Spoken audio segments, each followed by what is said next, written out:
नमस्कार, news point लेकर हाजिर हूं मैं राजीव। दोस्तों, बिहार में एसआईआर यानी स्पेशल इंटेंसिव रिवीजन की प्रक्रिया को जिस तरह चुनाव आयोग ने लागू किया है और आगे बढ़ा रहा है, उस पर कई सवाल खड़े हुए हैं। यहां तक कि यह मामला अब सुप्रीम कोर्ट में है, आप जानते हैं, जहां पहली सुनवाई 10 जुलाई को हो चुकी है और दूसरी अहम सुनवाई 28 जुलाई को होनी है। अभी तक विपक्षी दलों ने ही एसआईआर के खिलाफ आवाज उठाई थी, लेकिन अब तो बीजेपी की मुख्य सहयोगी और आंध्र प्रदेश की सत्ता पर काबिज टीडीपी यानी तेलुगु देशम पार्टी ने इस मामले पर चुनाव आयोग को बुरी तरह घेर लिया है और चुनाव आयोग के साथ साथ बीजेपी को यानी अपने सहयोगी दल को भी घेरा है, जिसके बाद अब नीतीश कुमार और उनकी पार्टी के अन्य सदस्यों पर भी दबाव बन गया है कि आखिर वो चुप क्यों हैं। इस गंभीर मसले पर नीतीश की चुप्पी या अघोषित समर्थन से क्या आगामी चुनाव में पार्टी को फायदा मिलेगा, यानी जेडीयू को फायदा मिलेगा? ये सवाल भी सियासी गलियारों में अब पूछे जा रहे हैं। इधर एक खबर बिहार बीजेपी के खेमे से भी आ रही है, जहां एसआईआर की प्रक्रिया के बाद से मतदाताओं के बड़े वर्ग के समर्थन के खोने का डर बीजेपी नेताओं को सता रहा है। ये तमाम खबरें केंद्र की सत्ता पर काबिज नरेंद्र मोदी की परेशानियों को बढ़ा सकती हैं। और उधर नेता प्रतिपक्ष राहुल गांधी को आज लखनऊ के एमपी एमएलए कोर्ट से मानहानि के मामले में जमानत मिल गई। दरअसल मामला 2022 के बयान से जुड़ा हुआ है। राहुल गांधी पर आरोप है कि 2022 में भारत जोड़ो यात्रा के दौरान उन्होंने भारतीय सेना को लेकर एक बयान दिया था, जिसे मानहानि के दायरे में आने वाला और आपत्तिजनक बताया गया। राहुल गांधी ने आज लखनऊ कोर्ट में व्यक्तिगत रूप से सरेंडर किया और उनके वकील ने जमानत याचिका दाखिल की, जिसे अदालत ने स्वीकार किया। अदालत ने राहुल गांधी को 20-20 हजार के मुचलके पर जमानत दी है और जमानत का आदेश दिया और इसके बाद उन्हें रिहा कर दिया गया। लेकिन जब राहुल गांधी जमानत के लिए कोर्ट में मौजूद थे तो न सिर्फ वहां के वकीलों ने उनके साथ सेल्फी ली, बल्कि खुद जज साहब ने भी सेल्फी का आनंद उठाया। इस दौरान कोर्ट रूम में, ये देखिए, ये तस्वीर जज साहब सेल्फी ले रहे हैं। ये तस्वीर देखिए, बहुत इंपॉर्टेंट तस्वीर है। कोर्ट रूम में है, जज साहब खुद सेल्फी ले रहे हैं और इस दौरान कोर्ट रूम में we are proud of you Rahul, यानी हमें आप पर गर्व है राहुल जी, राहुल गांधी, इसके नारे वकीलों ने लगाए। तमाम, आइए जरा देख लेते हैं, सुन लेते हैं, नारे लगाते हुए भी सुन लीजिए कि कोर्ट रूम में वकील we are proud of you Rahul कह रहे हैं। सुनिए। Rahul sir, we are proud of you sir, we are proud of you sir.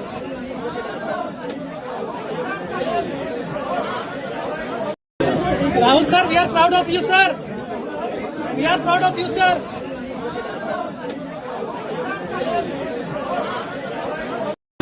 Rahul sir, we are proud of. तो Rahul sir, we are proud of you. और यहाँ पे ये जो तस्वीर ली जा रही है, ये बताया जा रहा है जज साहब नहीं है बल्कि वकील हैं और जो सेल्फी ले रहे हैं। तो माफ़ी चाहूँगा अगर जज बताया गया है तो इसलिए, लेकिन खैर ये दर्शाता है कि डबल इंजन वाला राज्य यूपी अब धीरे धीरे सियासी तौर पर परिवर्तन की तरफ बढ़ रहा है। चलिए अब एक बार फिर बिहार का रुख करते हैं दोस्तों। उत्तर प्रदेश में आज राहुल गांधी लखनऊ में थे, उत्तर प्रदेश की राजधानी, और वहां की तस्वीरें आप देख रहे हैं।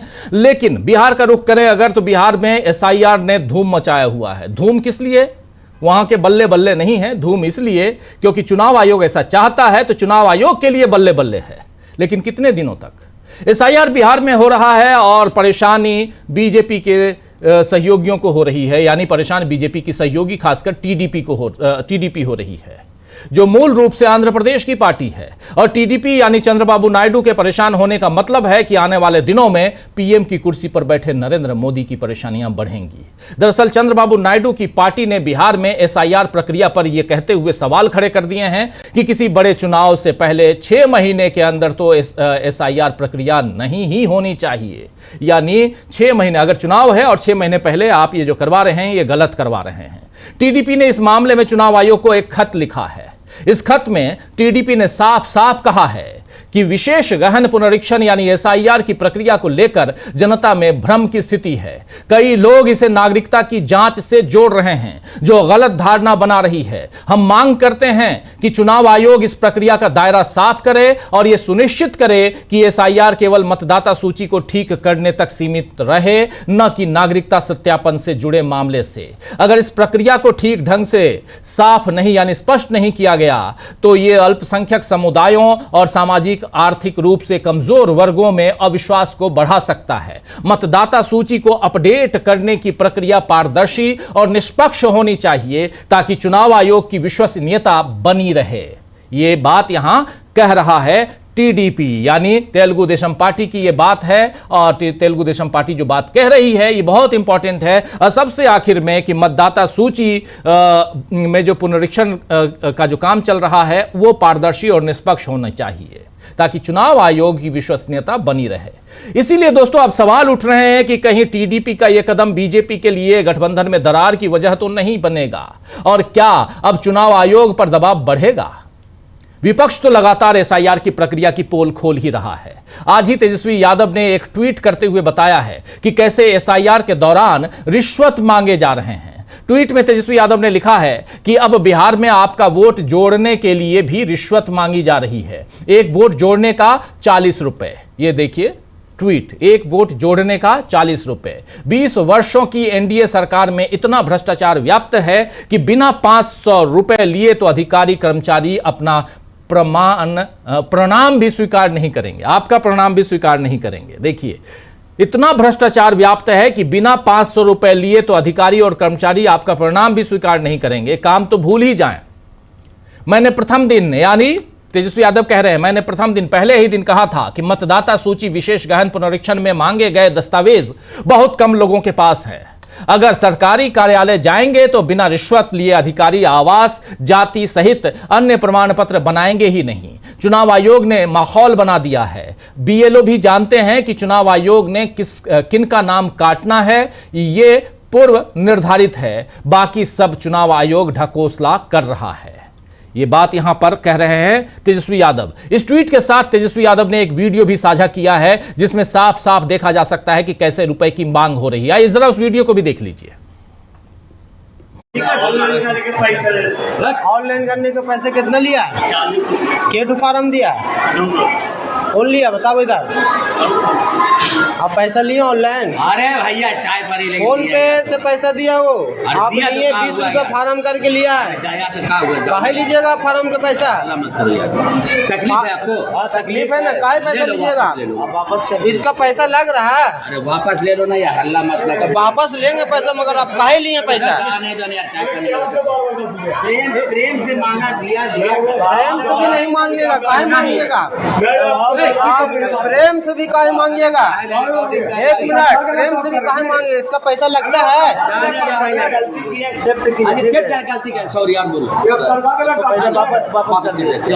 बता तुम चलिए पैसा वापस कीजिए, पैसा वापस कीजिए। पैसा लेने का नहीं, जो दिए वही दीजिए। आप ऑनलाइन करने को बोल रहे हैं, ऐसे खुशी को बोल रहे हैं। ले खुशी से लेता सुबह जा। अब ना वापस मत कर जा।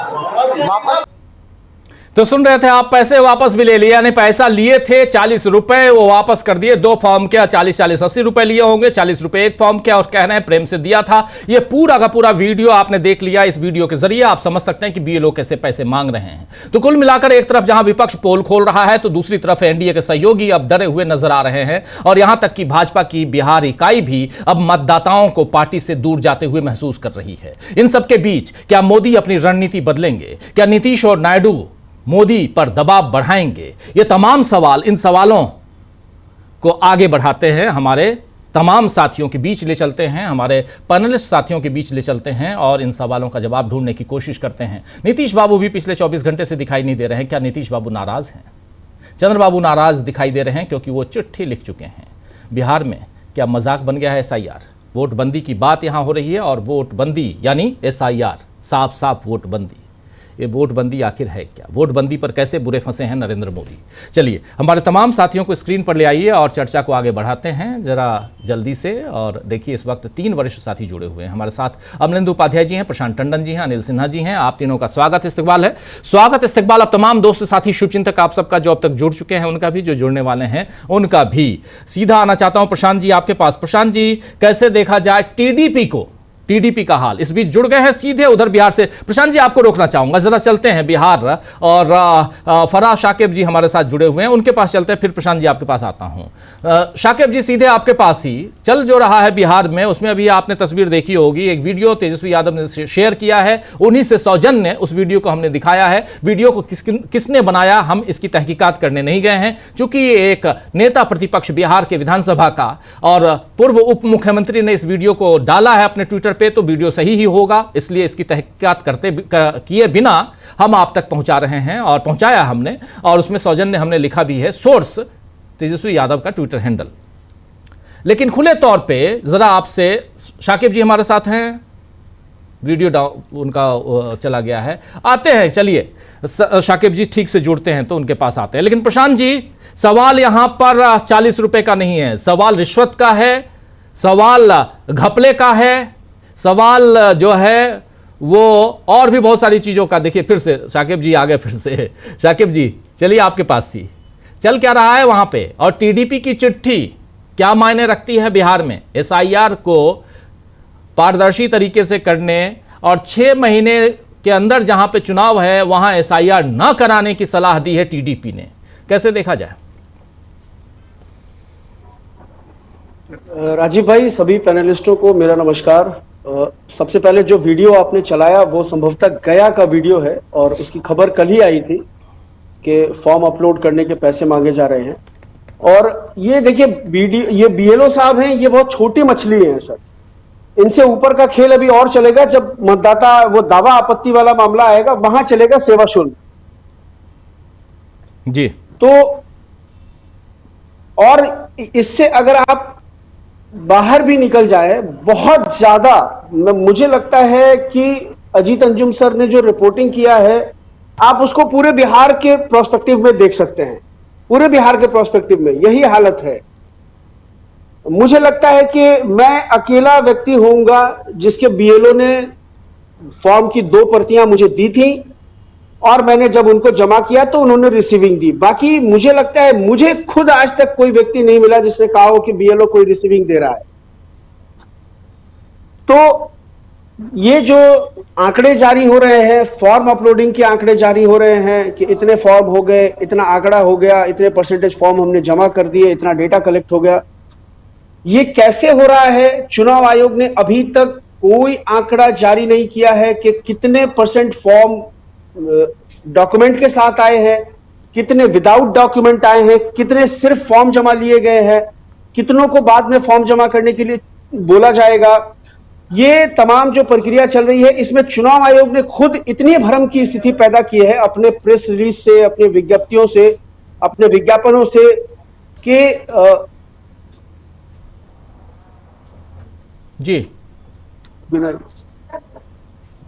चलिए शाकिब जी का वीडियो फिर डाउन हो गया है। प्रशांत जी आपके पास सीधे, प्रशांत जी वीडियो को भी देख रहे हैं हम लोग, अब परेशानी में बीजेपी भी दिखाई दे रही है, लेकिन सबसे ज्यादा परेशानी तो वहां से शुरुआत होती है जब टीडीपी की चिट्ठी आती है। टीडीपी की चिट्ठी इसलिए आई है क्योंकि बिहार के बाद अब ये एक्सरसाइज, ये जो वोटबंदी है, ये बाकी प्रदेशों में भी जाएगी, और बहुत साफ तरीके से समझा जा सकता है कि बीजेपी के एलाइज भी ये जानते हैं कि इसमें बीजेपी क्या कर रही है चुनाव आयोग के मार्फत। बीजेपी अपने वोट, अपना आधार मजबूत करवा रही है, और ये आरएसएस की देखिए 100वीं वर्षगांठ है। संविधान को ये लगातार चुनौती देते हैं, और संविधान की किस बात को चुनौती देते हैं? बराबरी के अधिकार को।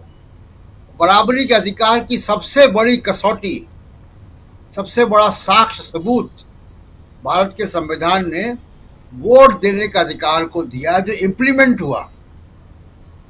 शिक्षा का अधिकार इम्प्लीमेंट नहीं हो पाया ठीक ढंग से, जमीनों के बंटवारे का, संसाधनों का अधिकार नहीं हो पाया, लेकिन मतदान का अधिकार बराबरी से हो गया। अंबानी जी को भी एक ही वोट है, मोदी साहब का भी एक ही वोट है, और बेगूसराय में रहने वाले किसी व्यक्ति का भी एक ही वोट है जी। ये जो बराबरी का अधिकार है, ये परेशान करता है। ये नए प्रकार से अब जो है मनुस्मृति को लागू करने का नया तरीका है कि जो वंचित समाज के लोग हैं उनको वोट देने से ही वंचित कर दो, उनको इस काबिल मत रखो कि वो अपने पसंद की सरकार चुन पाए। तो रहेंगे थोड़े बहुत, ऐसा नहीं कि सबको उड़ा देंगे, लेकिन इतनी संख्या ये कम कर देंगे कि उनके मत का कोई मतलब नहीं रह जाएगा। पूरी साजिश ये दिखाई देती है और इस साजिश को चंद्रबाबू नायडू पहचान रहे हैं कि केवल बिहार में नहीं होगा वो। और चर्चा के शुरुआत में देखिए, जब ये यहाँ पे जब ये नोटबंदी आ रही तभी हमने कहा था कि इससे नीतीश कुमार को भी नुकसान होगा, भले ही भी समर्थन कर रहे हो। तो चंद्रबाबू नायडू समझ गए कि उनके वोटों को भी, उनके जो मतदाता हैं उनको भी हटाया जाएगा। बीजेपी अब आंध्र प्रदेश में भी करेगी ये काम, इसलिए वो समझ रहे हैं इस बात को। उन्होंने चिट्ठी लिखी है, उनका बिहार से कम वास्ता है, उनको उनकी फिक्र, उनकी चिंता अपने राज्य से ज्यादा है जी। दूसरी बात, जिस तरीके से एक्सरसाइज अभी चल रही है, जो रिपोर्टें आई हैं, जो वीडियो रिपोर्ट्स आई हैं, वो साफ दिखा रही कि जो हम लोगों का अंदेशा था शुरू से वैसे ही चल रहा है और बड़े पैमाने पर लगभग 2 करोड़ मतदाता इसमें से वंचित रह जाएंगे, ऐसा दिखाई दे रहा है।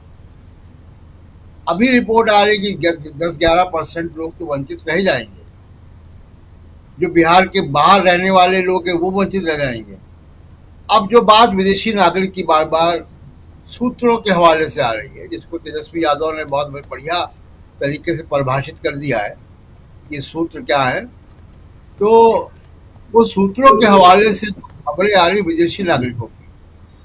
मैंने कल भी कहा था, फिर कह रहा हूँ, रिपीट कर रहा हूँ कि इलेक्शन कमीशन को कभी भी विदेशी नागरिकों की पहचान करके कोई विज्ञप्ति, कोई बयान नाम समेत नहीं दिया है। और बिहार में भी मेरी चुनौती है इलेक्शन कमीशन को कि कम से कम कुछ, अगर आप सूत्रों के हवाले से आ रहा है कि बड़े पैमाने पर बांग्लादेशी है, बड़े पैमाने पर नेपाल के लोग हैं, तो बताए इलेक्शन कमीशन। अब तक तो 15 दिन से ऊपर हो गया, 15 दिन हो गए, इलेक्शन कमीशन बताए वो 10 नाम, वो 5 नाम कौन है जो विदेशी नागरिक हैं वहां पे, उनके नाम फोटो के साथ, तो वो बता नहीं पाएंगे। तो पूरा जो ये छद्म है, ये पूरा जो पर्दा डाला गया है, वो इसीलिए डाला गया है कि किसी तरीके से जो है तमाम सारे वंचित समाज को मतदाता सूची से बाहर निकाला जाए। और बहुत अफसोस की बात है कि देखिए, जब गरीब आदमी अपनी लड़ाई लड़ता है तो उसका साथ देने कोई नहीं आता, उसका साथ न संवैधानिक संस्थाएं देती हैं जी, न सुप्रीम कोर्ट देता है उस ढंग से जिस ढंग से देना चाहिए था, न जो है मीडिया करता है।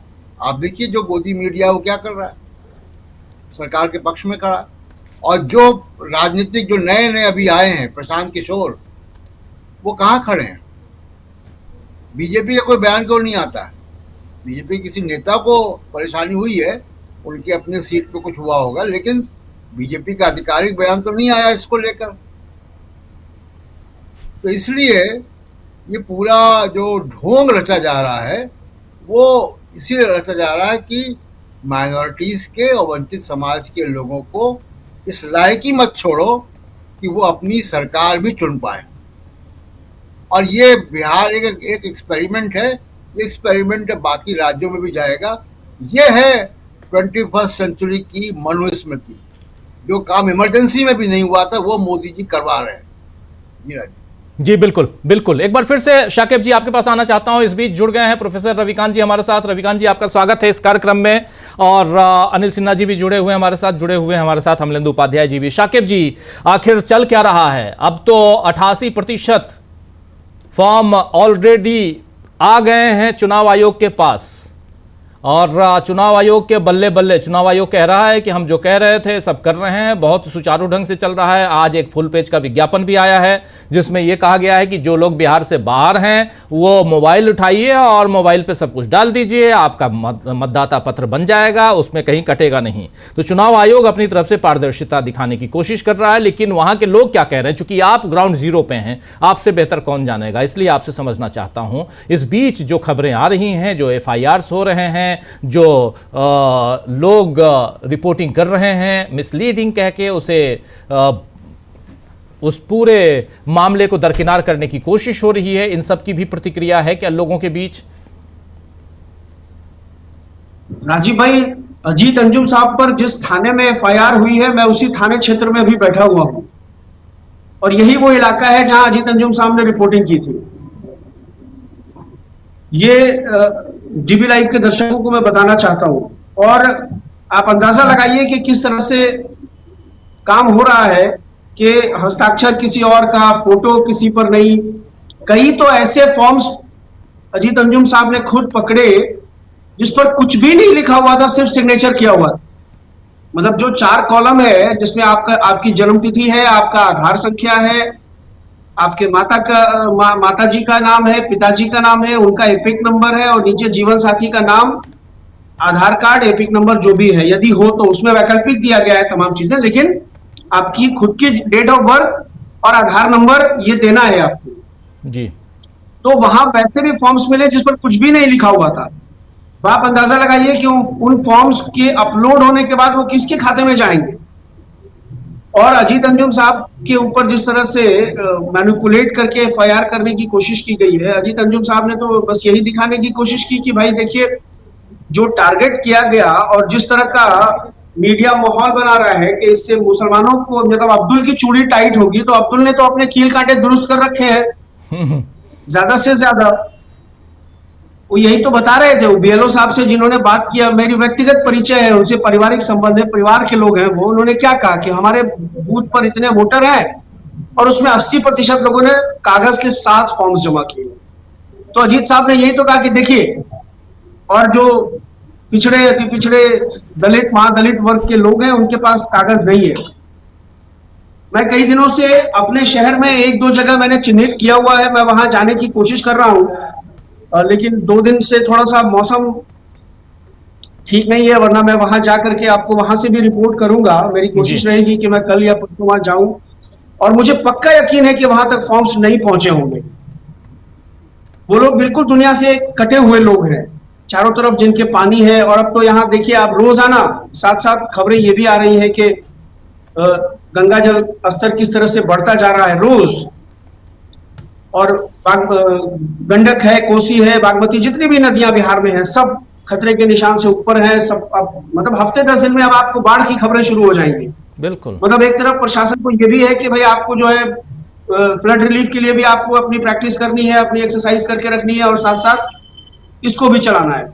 लेकिन इस सब में सबसे जो घिनौना रोल है, सबसे घिनौना रोल आप जिसको कह सकते हैं, वो गोदी मीडिया का है। गोदी मीडिया एकदम चुनाव आयोग और बीजेपी के प्रोस्पेक्टिव को इंप्लीमेंट करने, एस्टैब्लिशमेंट करने के लिए मतलब किसी भी हद तक जाने को तैयार है। राजीव भाई, आपको याद होगा जैसे सुप्रीम कोर्ट ने कहा कि आप जो है आधार कार्ड, वोटर ID कार्ड और राशन कार्ड को कंसीडर करिए, उसके बाद पूरे गोदी मीडिया में एक मुहिम चलाई गई कि किस तरह से आधार कार्ड की क्रेडिबिलिटी पर सवाल खड़ा किया जाए, जिसमें आपको किशनगंज, अररिया, पूर्णिया और कटिहार जी 4 जिलों के मुस्लिम बाहुल्य इलाकों की आबादी बताई गई, डेटा बताया गया कि देखिए इतना प्रतिशत मुसलमान है और यहाँ इतना प्रतिशत आधार बना है। ये स्थिति पूरे बिहार में है, पूरे कंप्लीट। एक जहानाबाद एकमात्र ऐसा जिला है जहां आधार कार्ड का सैचुरेशन रेट 97% है। बाकी कहीं भी आप चले जाइए, पटना का 113% है, लखीसराय जहां से हमारे डिप्टी CM आते हैं, विजय सिन्हा जहां के विधायक है, वहां का सैचुरेशन रेट 110% है। और ये कमोबेश पूरे देश की स्थिति है। हिमाचल की आप बात कर लीजिए, गुजरात की बात कर लीजिए, मध्य प्रदेश की बात कर लीजिए, तमाम जगह आपको ये स्थिति मिलेगी। लेकिन किस तरह से उसको करने की कोशिश की। उसके बाद अब आप देखिए, फिर ये गोदी मीडिया ने सूत्र के हवाले से खबर चलाई कि बांग्लादेशी और म्यांमार और फलाना जमाका के नागरिक मिले। और अगले दिन मैंने ABP न्यूज की एक क्लिप देखी, उस पर थंबनेल लिखा हुआ था कि कहीं कोई नागरिक जो है, कोई विदेशी नागरिक नहीं मिला है।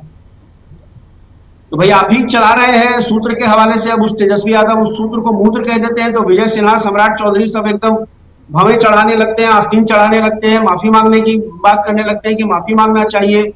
प्रशांत किशोर कहते हैं कि बहुत पढ़े लिखे नहीं है इसीलिए करें। भाई प्रशांत किशोर साहब, आप तो पढ़े लिखे हैं, आप बहुत स्कॉलर आदमी है, तो क्या आपको जमीन की हकीकत नहीं पता है? कितने लोगों के पास ये कागज होंगे जो चुनाव आयोग मांग रहा है? या आपको एक एजेंडा दिया हुआ है कि आपको उसी एजेंडे पर चलना है जो भाजपा का एजेंडा है? और उसके बाद अब आप देख लीजिए आज की जो तस्वीर है, चूंकि मैं राजीव भाई पूरी जिम्मेदारी से आपको बता रहा हूं कि जनता दल यूनाइटेड के अंदर एक बड़ा तबका ऐसा है जो एसआईआर के पक्ष में नहीं है।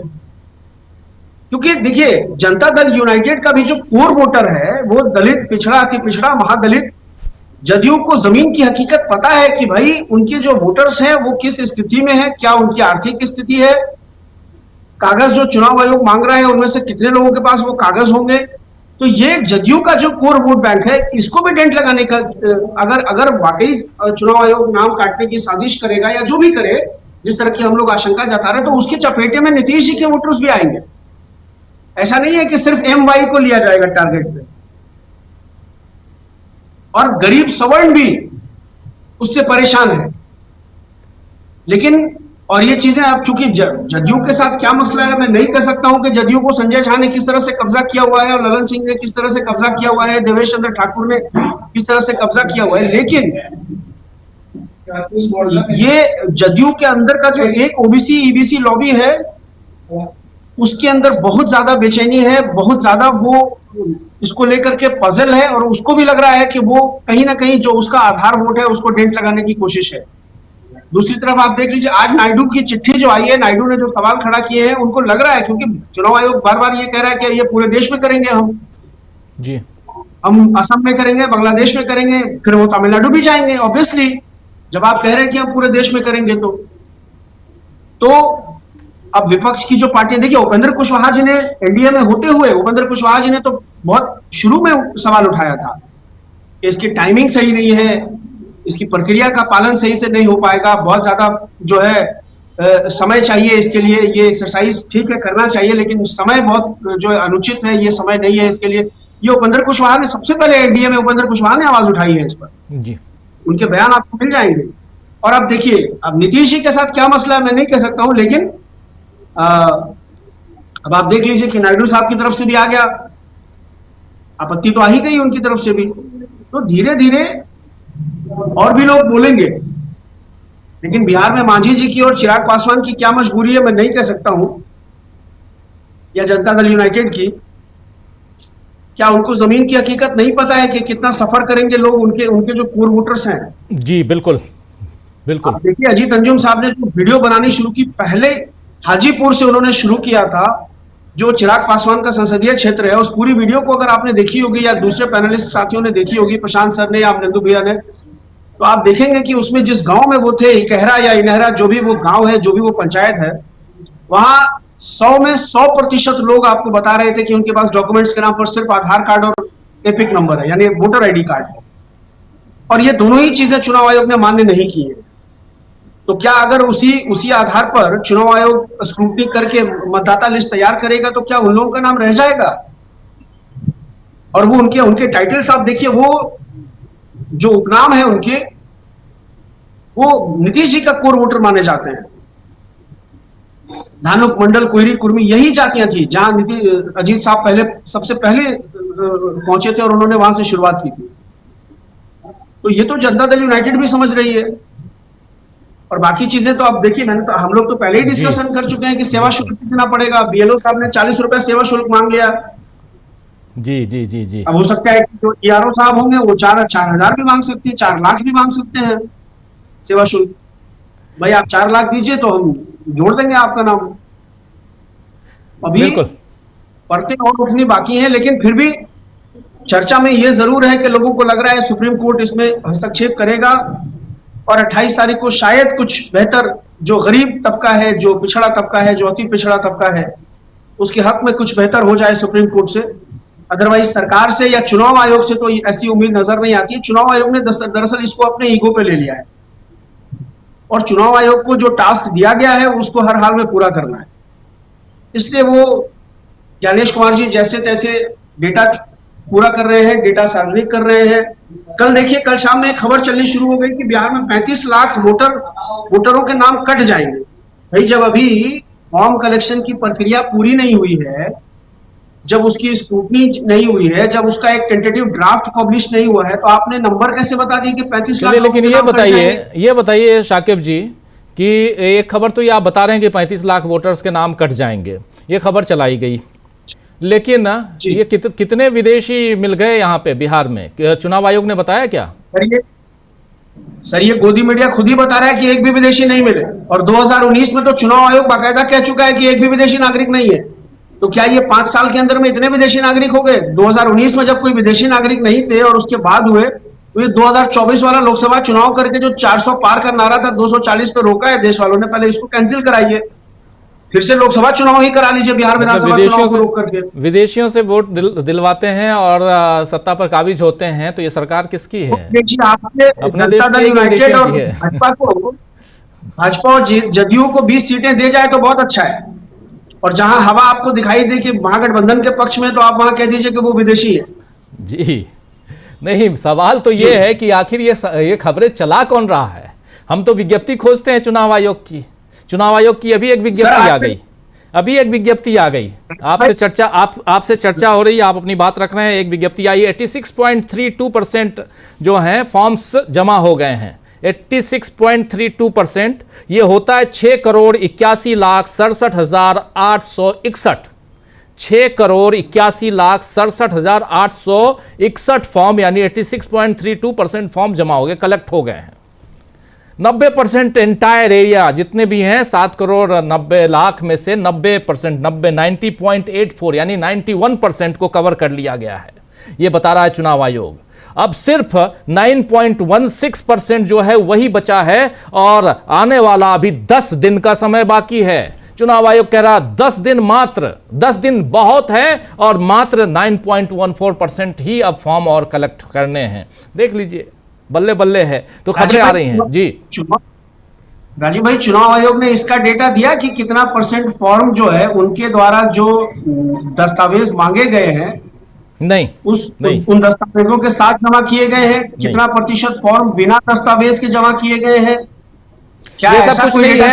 6 करोड़ 20 लाख एमुनरेशन फॉर्म जो हैं वो अपलोड कर दिए गए हैं ECI नेट पे, ये बता रहा है चुनाव आयोग। 6 करोड़ 20 लाख जमा किए गए हैं, कलेक्ट किए गए 6 करोड़ 82 लाख, यानी 6 करोड़ 81,67,861, जिसमें से 6 करोड़ 20 लाख जो है वो वेबसाइट पे अपलोड कर दिए गए, ये बता रहा है। लेकिन इसमें से कितने फॉर्म जो हैं वो उसके साथ पूरे डाटा हैं, ये नहीं बता रहा है। BLO 1.5 lakh BLA appointed by all political parties, ये BLOs are being supported by their, ये सब बता रहे हैं। लेकिन ये एक लंबा इनका पूरा का पूरा, लेकिन इसमें जो आंकड़े हैं वो हम आप तक रख रहे हैं। 6 करोड़ 20 लाख ये रखा गया है। अनिल जी, आपके पास आना चाहता हूं जल्दी से। अनिल जी, बहुत इंपॉर्टेंट चर्चा, और बिहार से लेकर आंध्र प्रदेश तक बहुत अच्छी तरह से आप जानते हैं, TDP को भी, और बिहार के खुद आप हैं तो आपसे बेहतर और कौन जानेगा। जरा आपसे भी समझना चाहता हूं कि जो कुछ बिहार में हो रहा है, बिहार की जो सामाजिक आर्थिक परिस्थितियां हैं, शैक्षणिक परिस्थितियां हैं, इन सब को देखते हुए, और एक बात तो ये, दूसरी तरफ साफ साफ TDP का कहना है कि चुनाव, और ये बात TDP कहे ना कहे, TDP यहां पर इंपॉर्टेंट इसलिए हो जाता है, TDP की बात इंपॉर्टेंट इसलिए हो जाती है क्योंकि वो सत्ता पक्ष है, और सबसे बड़ी पार्टी NDA में आफ्टर BJP सबसे ज्यादा सीटें, 16 सीटें लोकसभा में वो उसके पास हैं, और 2 सीट उसके सहयोगी के पास, पवन कल्याण के पास है। 18 सीटें वहां से आती हैं, 18। और इधर नीतीश बाबू 12 सीटें, 4 सीट उनके सहयोगी, 5 सीट, एक इधर चिराग पासवान के पास 5 सीट, 12 5 17, एक मांझी के पास 18, 18 इधर 18 उधर, 36, 240 प्लस 36, किस्सा खत्म। 272 से ऊपर 274 हो जाता है, 276 हो जाता है। इसीलिए आपसे समझना चाहता हूं कि यहां पर TDP का ये बयान, TDP की चिट्ठी इलेक्शन कमीशन ऑफ इंडिया को कितनी परेशानी में आने वाले समय में नरेंद्र मोदी को डाल सकती हैं। एक जानकारी और आपको पता होगा, सिर्फ यहां पे हम तमाम साथियों के लिए रख रहे हैं, पिछले 11 साल में पहली बार है कि किसी अपने सहयोगी पार्टी के किसी नेता को राज्यपाल बनाया गया है। अभी जो राज्यपाल की नियुक्ति हुई है उसमें से एक नियुक्ति टीडीपी का एक नेता है। इसलिए भी क्या यह पता चल गया था कि टीडीपी चिट्ठी लिखने वाला है? तेलुगु देशम पार्टी की तरफ से चिट्ठी आने वाली है, इसलिए नरेंद्र मोदी जी ने थोड़ा चलो एक घास डाल दो, थोड़ा सा अभी शांत रहेंगे। तब तक चिट्ठी पहुंच गई इलेक्शन कमीशन के पास। अनिल जी का वीडियो डाउन हो गया, डिस्कनेक्ट हो गए हैं। चलिए खैर आते हैं आगे जल्दी से। पहले अमलेंदु जी इन्हीं मसलों पे आपके पास, फिर प्रोफेसर रविकांत जी के पास आता हूं। अमलेंदु जी, ये जो टीडीपी की चिट्ठी है और दूसरा जिस तरीके से गजपति राजू साहब जो है टीडीपी के उनको गवर्नर बनाया गया है, इससे एक बात ये साबित हो रही है कि नरेंद्र मोदी की सरकार अभी भी बैसाखियों में चल रही है और चंद्रबाबू नायडू साहब की बैसाखी बहुत मजबूत है, उससे नहीं हिला पा रहे हैं मोदी जी। नीतीश कुमार की बैसाखी जरूर कमजोर पड़ती दिखाई पड़ रही है, लेकिन चंद्रबाबू नायडू की बैसाखी मजबूत है। दूसरा राजीव जी, जो लोग समझदार हैं वो समझ रहे हैं कि ये खतरा जो है ये सिर्फ बिहार का नहीं है, ये खतरा पूरे देश के ऊपर है और पूरे देश को बंधक बनाने की तैयारियां चुनाव आयोग के जरिए की जा रही हैं, ये समझ में आ गया है। चंद्रबाबू नायडू राजीव जी वो व्यक्ति हैं जिन्होंने 2019 में कहा था कि इस फासिस्ट सरकार को हटाना है, यानी बीजेपी की सरकार को हटाना है। 2019 में उन्होंने फासिस्ट सरकार कहा था। तो फासिस्ट सरकार है कि नहीं है ये मोदी जी की, अब ये तो चंद्रबाबू नायडू जाने की ये फासिस्ट सरकार उनके समर्थन से चल रही है कि नहीं चल रही है। लेकिन चंद्रबाबू नायडू थोड़े समझदार व्यक्ति हैं और नीतीश कुमार की तरह मुझे लगता है कि शायद थोड़े मजबूत भी हैं। नीतीश कुमार के अंदर अपनी एक कमजोरियां हैं, चूंकि जिस तरीके से चीजें सामने आ रही कि उनकी पार्टी शायद नीतीश कुमार के कब्जे में ही नहीं रही है और उनके स्वास्थ्य को लेकर भी बहुत सारी बातें हो रही है। लेकिन ये जो बिहार में चल रहा है राजीव जी, ये काफी ज्यादा महत्वपूर्ण है और इसने एक तरीके से पूरे देश की चिंताएं बढ़ाई हैं। अब जिस तरीके की बातें की जा रही हैं कि साहब 86% आ गए, अगर 86% आपके पास फॉर्म आ गए तो बचे 14% के आसपास, मतलब जो उनका आंकड़ा है उस 14% में राजीव जी 5 से 6% तो ऐसे भी रहे होंगे जो जिनकी मृत्यु हो गई होगी या जो स्थायी रूप से वहां से चले गए होंगे, 5% के आसपास रहे होंगे। तो ये 10% कौन लोग बचे हैं? फिर इसका मतलब सबने कागज दे दिए, इसका मतलब यही कहा जाएगा कि सबके कागज आ गए हैं। 10% वो लोग होंगे जो बिहार से बाहर हैं, तो उनके आप ऑनलाइन भरवा लेंगे। तो अगर सबके कागज आ गए हैं तो फिर बांग्लादेशी इसमें कहाँ से है? फिर कौन है बांग्लादेशी? तो ये बांग्लादेशियों के भी कागज आ गए हैं क्या? तो ये सब मिलाकर एक घपला है और ये मुझे लगता है कि ये षड्यंत्र जो है वो किसी तरीके से चुनाव को थोड़ा खिसकाने का है और फिर वही चुनाव खिसकाकर और कई राज्यों के विधानसभा चुनाव एक साथ करवाए जाएं और मध्यावधि चुनाव में जाया जाए वन नेशन वन इलेक्शन के जरिए। शायद उसकी प्रक्रिया चल रही हो। और ये भी है राजीव जी, जैसा मैंने कल भी कहा था कि चूंकि काउंटर एफिडेविट चुनाव आयोग को देना है सुप्रीम कोर्ट में, तो अब वहां जाके सुप्रीम कोर्ट बताएगा कि साहब देखिए हमने तो जो है वो 90% हमने पूरे कर लिए, इतने फॉर्म आ गए हैं और अब इस प्रक्रिया इस पर सुनवाई करने का कोई फायदा ही नहीं है चूंकि इतना तो हम कर चुके। तो लेकिन वहां मुकदमा ये है ही नहीं कि आपने 100% कर लिए कि 2% कर लिए। मुकदमा ये है कि आपको ये करने का अधिकार नहीं है। जो कागज आप मांग रहे हैं वो कागज मांगने का आपको अधिकार नहीं है, इस प्रक्रिया पर सवाल है। इसी टेक्निकल पहलू को अमलेंदु जी, इसी टेक्निकल पहलू को विपक्ष शायद जानता होगा, इसीलिए विपक्ष ने इस प्रक्रिया पर रोक के लिए PIL दायर नहीं की थी। इसीलिए क्योंकि ये 2-4 दिन में कर लेंगे, धड़ाधड़ कर लेंगे और बता देंगे कि देखिए ये तो काम हो गया। लेकिन आप याद कीजिए हम और आप दोनों थे और सुप्रीम कोर्ट ने साफ साफ कहा कि आप चाहते हैं कि इसका नोटिफिकेशन जारी कर दें और सुप्रीम कोर्ट आपको कुछ ना कहे, लेकिन हम उस नोटिफिकेशन से पहले इस पर बात करना चाहते हैं। हम चाहते हैं देखना कि आप क्या लिस्ट बना रहे हैं। ये सब 28 तारीख को, और जैसे इस पूरे प्रक्रिया को लड़ रहे हैं अभिषेक मनु सिंह भी, उनका आपने इंटरव्यू भी देखा होगा दोस्तों, उन्होंने साफ साफ कहा है कि ये तो अभी 10 तारीख या 28 तारीख दोनों में हमारी जो डिमांड है उसकी बहस ही नहीं हुई है। बहस तो उसके बाद शुरू होगी, क्योंकि ये जो एक पूर्ण बेंच जो यहां मिलेगी, हो सकता है कि बेंच 3 जजों की मिले, हो सकता है संवैधानिक बेंच मिल जाए 5 जजों की। तो बेंच कितनी मिलती, कितने जजों की मिलती है, ये देखना होगा, ये इंपॉर्टेंट है। और उसके बाद इस पर बहस शुरू होगी। यह प्रक्रिया इसीलिए इस पर रोक नहीं बल्कि बहस जरूरी है क्योंकि अब इस प्रक्रिया को पूरे देश में लागू करना चाहता है चुनाव आयोग। लेकिन दूसरी तरफ पैरेलली बात यहां पे यह भी है कि यह प्रक्रिया आईआर तो है, इंटेंसिव रिवीजन है, लेकिन स्पेशल उसमें एस लगा के जो आप कर रहे हैं वो ही गड़बड़ है, वो संवैधानिक तौर पे गड़बड़ है, यह कहना है अभिषेक मनु सिंघवी का। इसलिए ये बात मैं रख रहा हूं आपके सामने। अमलेंदु जी अपनी बात पूरी कीजिए, फिर अनिल सिन्हा जी जुड़ गए हमारे साथ।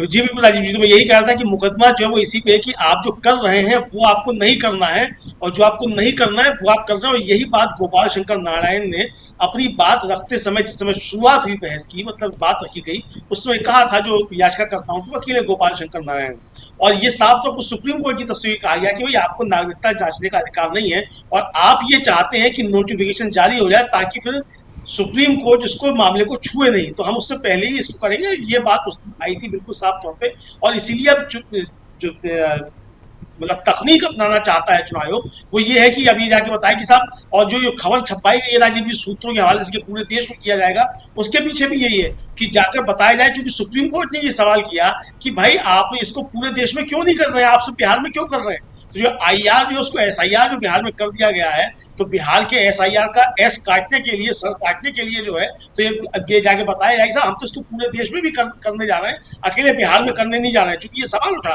कि आप बिहार में करने जा रहे हैं और 6 महीने बाद अगर चुनाव है और किसी का नाम कट जाएगा मतदाता सूची में, तो आपने उसका मताधिकार छीन लिया, और बाद में अगर वो अपने कागज देके और जिरह करके उसका मतदाता का अधिकार बहाल हो जाता तो चुनाव हो चुका होगा। और ये भी कहा गया सुप्रीम कोर्ट की तरफ से कि अगर मान लीजिए 3 करोड़ मतदाताओं के नाम कट गए तो 3 करोड़ मतदाताओं का आप मताधिकार छीन लेंगे और चुनाव हो जाएगा। तो ये बहुत सारे सवाल सुप्रीम कोर्ट की तरफ से उठाए गए हैं और चुनाव आयोग को समझ में नहीं आ रहा है कि सुप्रीम कोर्ट ने जो सवाल उठाए हैं उनके जवाब किस तरीके से दिए जाएं। तो अब जब ये मामला आएगा 28 तारीख को, उससे पहले काउंटर एफर्ट देना है, तो उसकी तैयारियां चुनाव आयोग की तरफ से की जा रही है। और एफआईआर जो राजीव जी दर्ज कराई गई है, वो एफआईआर असल में ये अजीत अंजुम के ऊपर एफआईआर दर्ज नहीं कराई गई है, ये एफआईआर जो दर्ज कराई गई है, ये जो छोटे यूट्यूबर वहां से जो आ रहे हैं, जैसा ये तेजस्वी यादव ने वीडियो जारी कर दिया, तो इस तरीके के वीडियो जो है वो ना बन पाए, वो जारी ना होने पाए, तो छोटे लोग जो डर रहे हैं कि एफआईआर दर्ज हो रही है, अजीत अंजुम जो है दिल्ली में बड़का यूट्यूबर है, उनके ऊपर दर्ज हो सकती है, तो छोटा भाई बैठा हुआ उसके ऊपर क्या होगा, तो उन्हें डराने के लिए, ताकि असली खबरें नीचे से निकलकर ना आने पाए, उसका कोई जवाब ये बाकी चुनाव आयोग को भी मालूम है और जिन डीएम साहब ने एफआईआर दर्ज कराई है उनको मालूम है कि अजीत अंजुम सक्षम है, पैसे की भी कमी नहीं है, सुप्रीम कोर्ट पहुंच सकते हैं, उनके लिए भी आधी रात को सुप्रीम कोर्ट पहुंच सकता है, सारी चीजें हैं, तो डरने वाली नहीं है उससे एफआईआर से। लेकिन छोटा जो वहाँ है यूट्यूबर या छोटा जो वहाँ मतलब उन्हें डराने की कोशिश है, जो छोटे यूट्यूबर्स हैं, जो रीजनल छोटे बड़े नहीं, लेकिन जो गांव-गांव गली-गली में मौजूद हैं, उनको डराने की कोशिश है कि आप, लेकिन उन्हीं में से किसी ने ये वीडियो बनाया होगा जो अभी तेजस्वी यादव के सौजन्य से हम आप लोगों के बीच रख रहे थे, उन्हीं में से ये वीडियो हम में से किसी ने नहीं बनाया है, ना ही अजीत अंजुम ने बनाया है। इस वीडियो को वहीं किसी और ने बनाया, और बहुत इंपॉर्टेंट है इसको जानना, समझना कि आखिर चाहे छोटे हों बड़े हों, खबरें बड़ी होती हैं, छोटे बड़े भले आप कुछ भी कह लीजिए, खबरें बड़ी होती हैं या खबरें छोटी होती हैं। ये खबर बहुत बड़ी है कि बीएलओ पैसा मांग रहा है, बीएलओ रिश्वत मांग रहा है, बीएलओ फराज शाकिब जी के शब्दों में क्या मनी बोलते हैं उसको, सेवा शुल्क मांग रहा है, सेवा शुल्क मांग रहा है। तो ये जो है, ये कितना भी छोटा आदमी हो, आप याद कीजिए कि दुर्घटना हुई, एयर इंडिया का विमान क्रैश हुआ, उस वीडियो को बनाया किसने था, जिसको पूरी दुनिया ने देखा। 10वीं क्लास का एक छात्र जो अपने गांव से शहर आया था, और वो उसको शौक, उसको वीडियो, वो सबको जहाज देखने का शौक होता है, उसने उस जहाज को देखा, वो वीडियो बनाकर भेजा अपने दोस्तों के बीच, अपने गांव, और वही वीडियो पूरी दुनिया में, और उसी को लेकर हम आप सब उस पर विश्लेषण कर रहे थे कि किस हिसाब से वो उड़ा, कितनी देर में वो नीचे आने लगा। तो इसलिए कोई बड़ा पत्रकार छोटा पत्रकार नहीं, पत्रकार होते हैं, खबर बड़ी और छोटी होती है। आना चाहता हूं अनिल जी आपके पास। अनिल जी, आपसे जरा समझूं कि यहां बात बहुत इंपॉर्टेंट हो रही है, और उसमें भी टीडीपी का रोल कैसे देखते हैं आप, और टीडीपी का दबाव क्या नीतीश बाबू को दबाव से बाहर निकालेगा, जिस प्रेशर में नीतीश बाबू है? देखिए, ये जो बहुत बड़ा पॉलिटिकल डेवलपमेंट है टीडीपी का। टीडीपी का पॉलिटिकल डेवलपमेंट इस नज़रिए से बहुत बड़ा है कि एक तो दो चीज़ें मुझको लगती है, हमको लग रहा है कि हम लोगों को इसको ठीक से समझना चाहिए। एक तो ये है कि एनडीए के जो घटक दल हैं बिहार में, जो अपनी बात नहीं कह सकते हैं, जो जो नीतीश कुमार या जीतन राम मांझी या चिराग पासवान, वो जो है उनका माध्यम बने हैं। ये बहुत बड़ा पॉलिटिकल इनिशिएटिव भी है चंद्रबाबू नायडू का। अपना जो उनका एम्बिशन है नेशनल लेवल पर प्ले करने का, वो उसके रूप में भी देखना चाहिए कि वो नॉर्थ इंडिया में बिहार जैसे इम्पोर्टेंट प्लेस के जो लोगों का प्रॉब्लम है, विक्टिम, जिसको कि वहाँ का घटक दल बीजेपी का उठा नहीं सकता, उन्होंने उसको उठाया है। ये एक बहुत इम्पोर्टेंट डेवलपमेंट है। या तो उन्होंने उनकी तरफ से उठाया है, या वो देख रहे हैं कि ये नहीं उठा रहे हैं, जो अल्पसंख्यक हैं, दलित हैं, पिछड़े वर्ग के लोग हैं, तो उन्होंने उठाया है। निश्चित तौर पर एक आइडियोलॉजिकली भी, पॉलिटिकली भी एक बहुत बड़ी इनिशिएटिव है उनकी तरफ से। दूसरा है, ये एक क्रैक भी है जो पोजीशन एनडीए के लोग वहाँ ले रहे हैं बिहार में, चिराग पासवान, नीतीश कुमार, बीजेपी सब ले रही है कि ये चुनाव आयोग सही कर रहा है और ये जो है जरूरी था। ये जो वकालत कर रहे हैं उसको भी पंक्चर किया है उसने। तो दोनों बात हो सकती है कि या तो नीतीश कुमार जो अपनी बात नहीं कह सकते थे, उनकी हिम्मत नहीं हुई, वो उन्होंने चंद्रबाबू नायडू के जरिए रखा है देश के सामने, चुनाव आयोग के सामने। एक तो ये पॉलिटिकल है। दूसरा है क्या कि हो सकता है कि बीजेपी की जो लीडरशिप है वो अब एक रास्ता चाह रही है। ये जो एसआईआर का केओस, जो अराजकता उन्होंने पैदा की है, वो उनके हाथ से बाहर हो गया है। अब अजीत अंजुम जैसे या कोई जो है कहीं छोटे बड़े जो भी पत्रकार हैं, वो सब वीडियो ला रहे हैं। पूरा कैओटिक सिचुएशन है बिहार में। बिहार में हर स्कूल का मास्टर, छोटे दफ्तर का कर्मचारी सब लगा हुआ है, ये क्या कहते हैं, यही एसआईआर में, और सब पागल है। मैं आपको बता रहा हूँ, जो ये उन्होंने बताया फराह साहब ने, वो जो है वहाँ हर एक आदमी, चाहे वोटर है या कर्मचारी है जो काम में लगा है, दोनों पागल हो रहा है। क्योंकि उसको डेट उसको दिया गया है कि ला करके आज 100 फॉर्म दो, आज 50 फॉर्म दो, और बिना कैसे भी फॉर्म जमा करो, जो कि आपने देखा ये करा। चुनाव आयोग हर तरह का हथकंडा अपना रहा है। एडवर्टीजमेंट डाले उसने, जो कि उसने इंस्ट्रक्शन में नहीं था। वो झूठ फैला रहा है गोदी मीडिया के सहारे, गोदी मीडिया के सहारे हर तरह की नैरेटिव क्रिएट कर रहा है। उसके बरक्स अजीत अंजुम या जो छोटा बड़ा जो भी आप कहिए यूट्यूबर्स हैं, वो लगे हुए हैं, उसकी जो नैरेटिव है उसको ग्राउंड से ये कर रहे हैं, क्या कहते हैं, काउंटर कर रहे हैं, पंक्चर कर रहे हैं। तो अब इसमें एक बड़ी पॉलिटिकल इनिशिएटिव ली है नायडू ने। अब नायडू ने इसलिए तो नहीं ली है, वो एक रास्ता बीजेपी को देना चाहते हैं कि चुनाव आयोग इसको वाइंड अप कर ले, अपना ये जो है विड्रॉ कर ले, और जो 28 जुलाई के पहले ही चुनाव आयोग इस तरह से अपना कोई रास्ता बचने का निकाल ले। ये भी हो सकता है। या उन्होंने एक संकेत दिया है मोदी गवर्नमेंट को, बीजेपी को, कि आप जो है, आपकी ये मनमानी नहीं चलेगी। और जो कहा उन्होंने कि एक समय उन्होंने कहा था फासिस्ट गवर्नमेंट, तो हो सकता है उस रास्ते बढ़े। मैं अभी इस बारे में कोई निश्चित नहीं हूँ, इसीलिए कि वो कोई ईमानदार पॉलिटिशियन नहीं है, वो एक रैंक अपॉर्चुनिस्ट हैं, एक पक्के बेईमान राजनीतिज्ञों में से एक हैं। इसमें कहने में मुझको कोई गुरेज नहीं है। उसके बाद एकदम अपॉर्चुनिस्ट हैं, कभी भी वो बदल सकते हैं। लेकिन हमको लग रहा है कि उन्होंने सेंस जरूर कर लिया है कि ये जो एसआईआर के जरिए, और ये जो बांग्लादेशी और नेपाली और बर्मीज, इसका जो क्या कहते हैं नैरेटिव बीजेपी फैला रही है, ये नैरेटिव उनको एक्सेप्टेबल नहीं है, उसको स्वीकार नहीं करना है। तो अब ये, क्योंकि उनके यहाँ भी मुस्लिम मतदाता है, और वो उन्होंने सेंस कर लिया है कि एक नेशनल लेवल पे एक केओस क्रिएट करना चाहता है चुनाव आयोग के जरिए मोदी गवर्नमेंट, वो चाहती है, जिसको कि उन्होंने रोकने के लिए सोचा। अब इसके लिए उन्होंने कमर कसा है या नहीं मुझको मालूम नहीं, कहाँ पर बार्गेन कर लेंगे मुझको मालूम नहीं, कहाँ पर, लेकिन रोकने के लिए खड़े जरूर हुए हैं वो, कि ये केओटिक जो आपने क्या कहते हैं एसआईआर शुरू किया है, स्टॉप इट।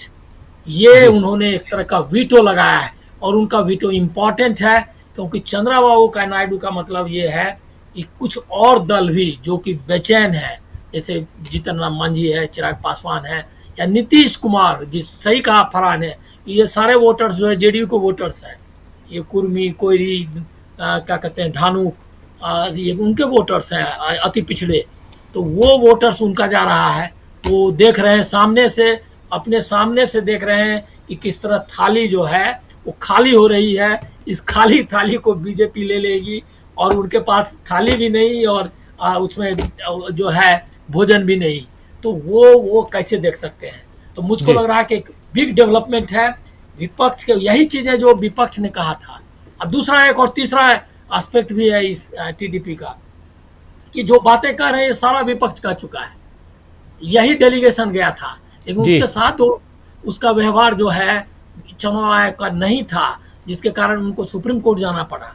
और वही चीज़ अब वो कह रहे हैं सुप्रीम कोर्ट से। लेकिन एक शिकायत मैं जरूर करूंगा कि सुप्रीम कोर्ट ने जो बात चंद्रबाबू नायडू कह सकते हैं कि नागरिकता का निर्धारण आपका काम नहीं है, आप इसको रोको, आप साफ साफ बताओ कि आपका काम नागरिकता का निर्धारण नहीं है, और आप ये भ्रम जो है, ये जो डर पैदा हो रहा है, इसको बंद करो। ये चंद्रबाबू नायडू कह सकते हैं, लेकिन हमारे जो सुप्रीम कोर्ट हमारा ये बात डिस्कशन में कहा, लेकिन उसने ऑर्डर में ये नहीं कहा स्टॉप इट, ये नॉनसेंस कि नागरिकता निर्धारित करो, ये तुम्हारा काम नहीं है। इन्होंने डिस्कशन में कहा, ऑर्डर नहीं किया। ये ऑर्डर उनको पहला, मेरी राय में, मैं कोई वकील नहीं हूँ, लेकिन मेरी राय में जो कॉन्स्टिट्यूशनल क्या कहते हैं कॉन्स्टिट्यूशनल रिस्पॉन्सिबिलिटी थी, वो रिस्पॉन्सिबिलिटी नहीं सुप्रीम कोर्ट ने निभाया।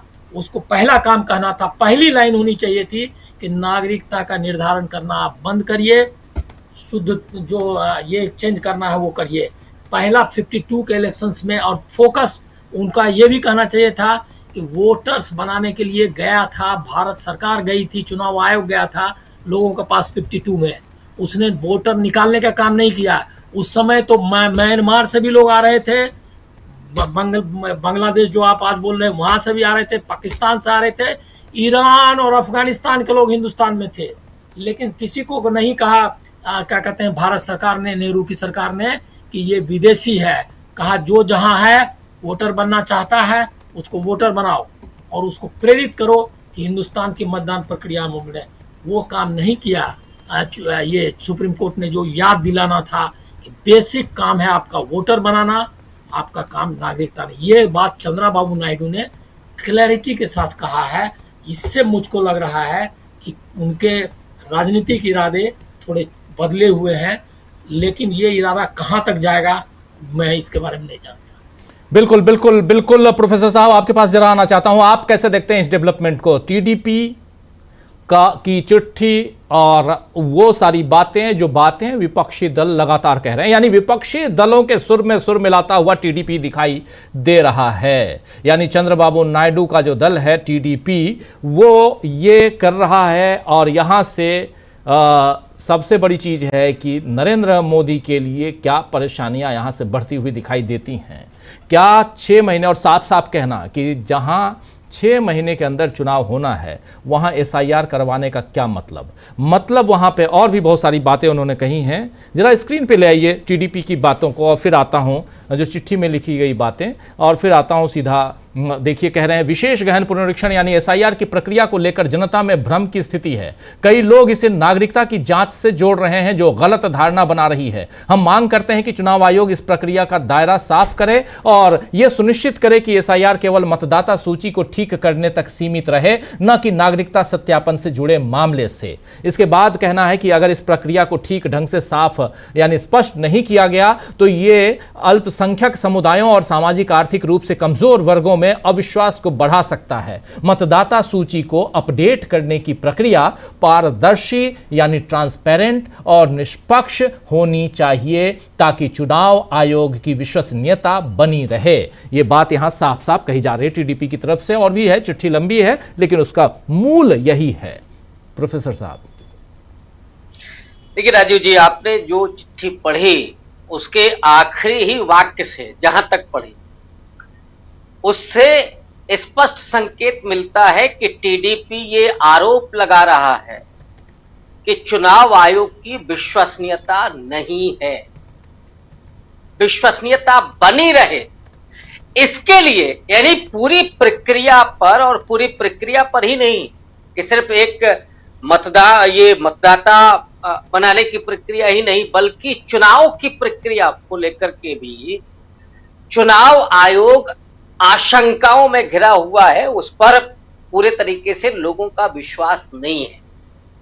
यह विश्वास बना रहे इसके लिए जरूरी है कि वो नागरिकता की जांच करने दे जैसा कोई संकेत न दे, उसका अपना जो काम है वो करे।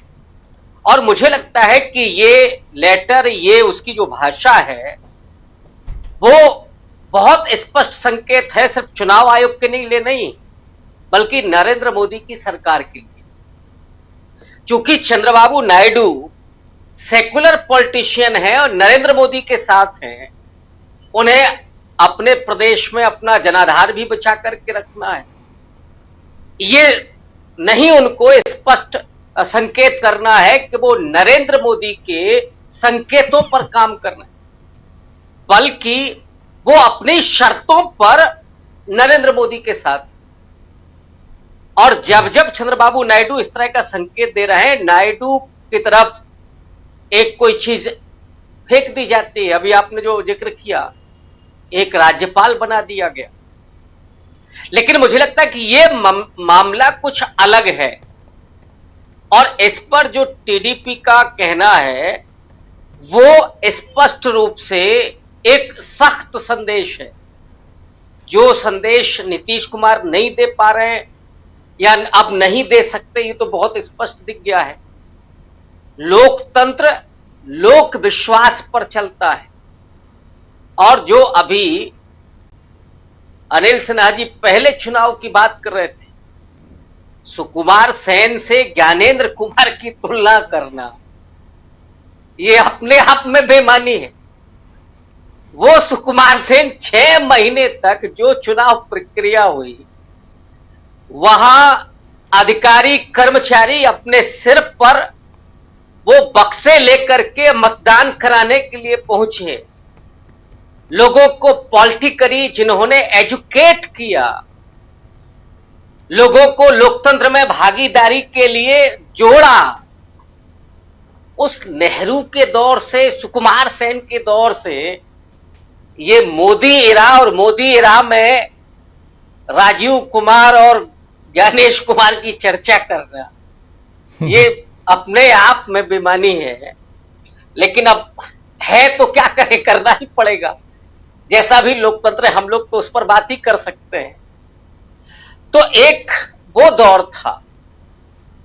आज जब लोग पॉलिटिकली एजुकेट हैं, मैं सबकी बात नहीं कर रहा हूं, लेकिन भारत के लोकतंत्र ने इन 80 साल में ये दिखाया, और ये अद्भुत देश है जिसके टूटने बिखरने की संभावनाएं उस वक्त ब्रिटेन के तमाम यूरोप के लोग कर रहे थे कि ये देश बचेगा नहीं, वो लोकतंत्र तो कैसे चलेगा साहब। लेकिन इस देश के गरीबों, वंचितों, पिछड़ों, आदिवासियों ने, दलितों ने इसको मजबूत किया। और बाबा साहब की बात मैं फिर से दोहरा दे रहा हूं कि जो उन्होंने दलितों के बीच में कहा था कि हमने तमाम रानियों के पेट की नसबंदी कर दी है, अब राजा रानी के पेट से पैदा नहीं होगा, मतपेटी से पैदा होगा। ये फिर से राजतंत्र लाना चाहते हैं। जिस गरीब को वोट करने का अधिकार, चुनाव लड़ने का अधिकार, एक तो इन 10 सालों में हम लोगों ने जो देखा कि अब चुनाव लड़ने की हिम्मत हर किसी की नहीं हो सकती, इतना महंगा चुनाव कर दिया गया है। तो लोकतंत्र की एक प्रक्रिया से करोड़ों लोग, सैकड़ों करोड़ों लोग पहले से ही बाहर हो चुके। अब आप उनका वोटिंग राइट भी छीन लेंगे। क्या नगर पालिका का चुनाव लड़ सकता है कोई मामूली व्यक्ति? ग्राम प्रधान का चुनाव लड़ सकता है कोई मामूली व्यक्ति? विधायकी और सांसदी तो छोड़ दीजिए, और ये बहुत जानबूझ करके किया गया है, करोड़ों रुपए जिसमें लगते हो। तो अब आप और हमारे जैसे लोग तो कभी सपना भी नहीं देख सकते कि चुनाव लड़ा जाए, चलिए यही किया जाए कि लोकतंत्र में एक भागीदारी निभाई जाए। अब बचा एक वोटिंग राइट, तो मोदी जी वो भी छीनना चाहते हैं। तो उससे तो अच्छा है कि आप घोषित कर दीजिए कि अब आपातकाल है और हम ही रहेंगे, नॉन बायोलॉजिकल तो है ही, इस देश का राजा अपने आप को घोषित कर दीजिए। काहे का चुनाव, काहे के लिए प्रहसन करना है। लेकिन मोदी जी को या गणेश कुमार को यह भ्रम है कि ये देश हमने 5 किलो राशन पर खत्म कर दिया है, यह उनका भ्रम है जी। ये उनकी बहुत बड़ी भूल है। मैं समझता हूं कि जो पॉलिटिकल सेंस है इस देश के लोगों का, वो अभी मरा नहीं है, बचा हुआ है। और इन 10 साल में वो एक तरह से पुनर्जीवित हुआ है। जितना इसको मारने की साजिश की गई है, उतना ही तमाम लोगों ने, अब चाहे उसमें आप टीवी लाइव के तमाम लोगों की बात करें, अजीत अंजुम जो गए, एफआईआर हुई, या ऐसे ही तमाम लोग जिन्होंने पॉलिटिकली एजुकेट किया लोगों को। अब इसमें विपक्ष की जो भूमिका रही, खास करके 2024 के लोकसभा चुनाव के पहले और यार राहुल गांधी के भारत जोड़ो यात्रा के पहले, उनको इतना दबा करके रख दिया गया था। अब आज ही मैं वो राहुल गांधी आज लखनऊ में थे, पेशी थी, मैं वो फोटो देख करके सोच रहा था राहुल गांधी की आंखों में क्या हो। जिस व्यक्ति ने 2-2 प्रधानमंत्रियों के गोद में खेला, जो व्यक्ति 3 प्रधानमंत्रियों के विरासत को संभाल रहा हो, उसको ऐसे पेश करवाया जैसे लग रहा कि वो क्रिमिनल हो कोई। और जो जिन पर बड़े बड़े मुकदमे थे वो उन्होंने खत्म कर लिए। तो जो लोकतंत्र का सिपाही है, आज मैं राहुल गांधी को लोकतंत्र को सिपाही मानता हूं कि जो बचाने पर आमादा है उस लोकतंत्र को। लोग तो खड़े हुए हैं, लोग राहुल गांधी के साथ खड़े, तेजस्वी यादव के साथ खड़े, अखिलेश यादव के साथ खड़े, यानी जो लड़ रहा है लोकतंत्र के लिए लोग उसके साथ खड़े। और यही इस देश के लोकतंत्र की खूबसूरती है। तो चंद्रबाबू नायडू को भी मजबूर होना पड़ेगा। कल को आपको चुनाव के मैदान में जाना है। नीतीश बाबू के बारे में मैं कुछ कह नहीं सकता, तेजस्वी यादव ने जो कहा उसी को समझ लीजिए कि मानसिक रूप से वो कितना स्वस्थ हैं इस समय। उनकी पूरी पार्टी को हाईजैक किया जा चुका है, वो क्या बोलेंगे वो। लेकिन जो लोग भी नीतीश कुमार को प्रेम करते होंगे, पसंद करते होंगे, वो जरूर इस चीज को देख रहे होंगे कि कैसे उनके नेता की आवाज को, उसके वजूद को ही खत्म किया जा रहा है। जो उसके कभी वोटर्स थे, उनके वोटिंग राइट को ही छीनने की साजिश हो रही है। बिहार का जो ये चुनाव है, ये रणभेरी है लोकतंत्र के लिए। और मुझे लगता है कि ये टर्निंग पॉइंट साबित होगा। अब तक, और मैं ये बात कहता रहा हूं कि 2019 के बाद बीजेपी ने कोई भी चुनाव नहीं जीता है। केवल मैनेजमेंट के जरिए नतीजे आए हैं बीजेपी के पक्ष में। बिहार में चूंकि वो एक्सपोज हो चुके हैं पूरे तरीके से, महाराष्ट्र में हुए, लेकिन महाराष्ट्र में विपक्ष बाद में लड़ाई में आया। आज विपक्ष मोर्चे पर खड़ा हुआ है और तेजस्वी यादव जो भाषा बोल रहे हैं वो एक लड़ाका की भाषा है। वो लालू प्रसाद यादव का अंश उनमें दिख रहा है। इसलिए ये चुनाव ज्ञानेश कुमार के उस तमाम ज्ञान के बावजूद मुझे लगता है कि बीजेपी गंवाएगी। और यहीं से आप टर्निंग पॉइंट देखेंगे लोकतंत्र की जीत का और लोकतंत्र पर जो हमलावर हैं उनकी हार का। राजू जी, लोकतंत्र की जीत और हमलावर जो हैं उनकी हार का टर्निंग पॉइंट ये माना जा सकता है। चलिए जल्दी और आगे बढ़ते हैं, समय कम है, जल्दी फटाफट आना चाहता हूं पहले प्रशांत जी आपके पास। प्रशांत जी, जरा टीडीपी वाला एंगल थोड़ा और इसको खंगालने की कोशिश करते हैं ये टीडीपी का इस वक्त चिट्ठी लिखना, और वो भी लगभग अब मात्र 10 दिन का समय बचा हुआ है। ये काम, इसकी शुरुआत 15 जून से हुई है और आज 15 जुलाई है, यानी 20 दिन बीतने के बाद ये चिट्ठी लिखना क्या मायने रखता है? क्या इतने दिनों तक, 20 दिन तक नेगोशिएशन चल रहा होगा, या इस बीच जो खबर आई कि एसआईआर अब पूरे देश में लागू किया जाएगा, इसका भय है, इसका डर है, या कुछ और है? जी, जो खबर आई राजीव जी कि इलेक्शन कमीशन ने तमाम अपने राज्य के अधिकारियों को कहा कि आप तैयारी शुरू करें, तो उसकी खबर उनको लगी होगी और वहीं से वो चौकन्ना हुए हैं। और उनको मालूम है कि ये एसआईआर है, ये क्योंकि वो अंदर के व्यक्ति हैं, उनके लोग मंत्री हैं, तो उनको मालूम है कि एसआईआर बिहार में क्या कर रहा है, चुनाव आयोग बिहार में क्या कर रहा है, और यही काम वो आंध्र प्रदेश में उनके लिए भी करेगा। तो वो अपना बचाव कर रहे हैं। मुझे नहीं लगता कि चंद्रबाबू नायडू की आस्था कोई भारत के लोकतंत्र में या बहुत मतदान प्रक्रिया की स्वच्छता में बची हुई है। जैसा अनिल जी ने कहा कि वो बहुत ही अपॉर्चुनिस्ट, मौका परस्त व्यक्ति हैं। कल वो किसी और की सरकार आएगी, वहाँ चले जाएंगे। हम तो इनको जानते हैं, देवगौड़ा की सरकार जब थी तब भी ये थे, तो 15 फाइलें लेकर आते थे और फाइलें क्लियर करवाते थे और समर्थन जारी रखते थे। तो इनका तो पुराना ये काम है, उनको मालूम है कि कैसे गठबंधन में किया जाता है, और वो इसके माहिर खिलाड़ी हैं। और इस मामले में नरेंद्र मोदी से सीनियर है, वो काफ़ी सीनियर हैं जी। लेकिन जो बात सुप्रीम कोर्ट के सामने है, आपने एक मामला उठाया कि विपक्षी पार्टियों ने मांग नहीं की कि इस प्रक्रिया को रोका जाए।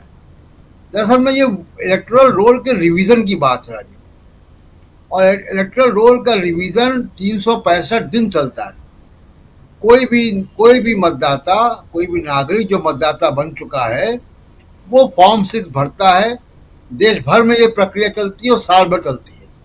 तो ये चुनाव आयोग का बेसिक काम है। बेसिक काम से उसको रोकना उचित नहीं होगा। लेकिन मैंने पहली बार अपने जीवन में देखा है कि सुप्रीम कोर्ट सुझाव दे रहा है बजाय निर्देश या आदेश के, और एक संवैधानिक संस्था को सुझाव दे रहा है, और वो संवैधानिक संस्था उसके सुझाव को मान नहीं रही है। उसकी इतनी हिम्मत है कि देश के सर्वोच्च न्यायालय की अवमानना कर रही है। ये छोटी बात नहीं है, और इसको सुप्रीम कोर्ट को देखना चाहिए। इसलिए क्योंकि सुप्रीम कोर्ट के पास इतने अधिकार है कि वो बाध्य कर सकती थी कि आधार कार्ड आप लें। और आधार कार्ड क्यों नहीं, जब आप ये प्रचार कर रहे हैं कि बैंक अकाउंट नहीं खुलेगा आधार के बगैर, आप आधार को पैन से लिंक कीजिए, आधार को वहाँ से लिंक कीजिए, मोबाइल फ़ोन से लिंक कीजिए।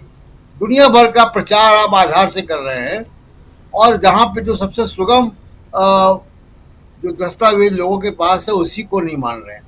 तो क्या किया जाए? आधार को हम लोग क्या कूड़े के डब्बे में फेंक दें? पूरे देश की जनता आधार को कूड़े के डब्बे में फेंक दें? और एक और झूठ फैलाया गया, झूठ ये फैलाया गया मोदी मीडिया के द्वारा कि फलाने मुस्लिम इलाकों में इतना परसेंट, इतनी पॉपुलेशन का इतना परसेंट ज़्यादा आधार इशू हो गए, तो आधार जो है वो बड़ा फर्जी है। जरा मैं एक आंकड़ा गुजरात का देता हूँ राजीव, क्योंकि पॉपुलेशन 2011 का सेंसस है।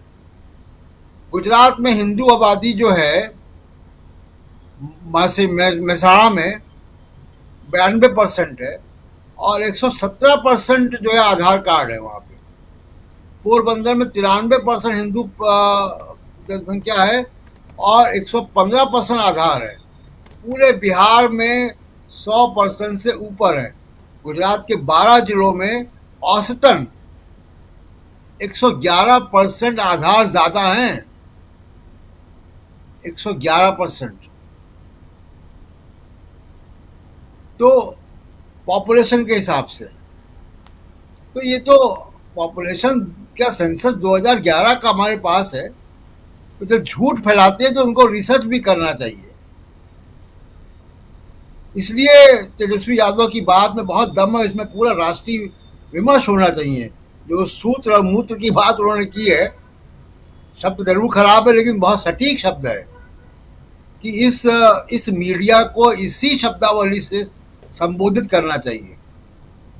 जो दिन रात दंगाई मीडिया है वो झूठ फैलाता है।